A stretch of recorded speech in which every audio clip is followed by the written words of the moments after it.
Aryan football খেলতে খুব ভালোবাসতো, কিন্তু মাঠে নামলেই হোঁচট। বল পায়ে আসে না, সবাই হাসে। সে খুব লজ্জা পেত এবং ভাবতো, আমি বোধ হয় ফুটবল শিখতে পারবো না। একদিন ম্যাচে সে গোল করতে গিয়ে পড়ে গেল। বন্ধুরা হেসে বলল, তুই ছাড়, তোর পক্ষে হবে না। বাড়িতে ফিরে আরিয়ান চুপচাপ বসেছিল। তখন তার বাবা এসে বললেন, তোমাকে দেখে আমার ছোটবেলার কথা মনে পড়ছে।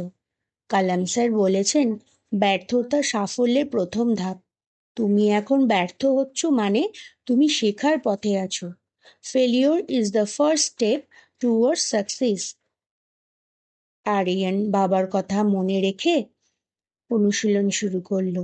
বল কন্ট্রোল, দৌড়, পাস, শট সবকিছু। সে প্রতিদিন একটু একটু করে ভালো হচ্ছিল।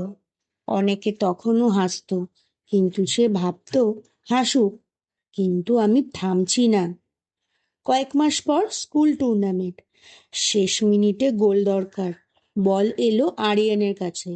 সে এবার না পড়ে, না ভয় পেয়ে ধীরে কিক দিল। গোল! দল জিতলো। সবাই চিৎকার করলো, আরিয়ান, আরিয়ান! সে বলল, যদি প্রথম ব্যর্থতায় থেমে যেতাম, আজকের জয় দেখতাম না। নীতি শিক্ষা: ব্যর্থতা কোনো শেষ নয়, এটাই শেখার শুরু এবং সাফল্যের পথ।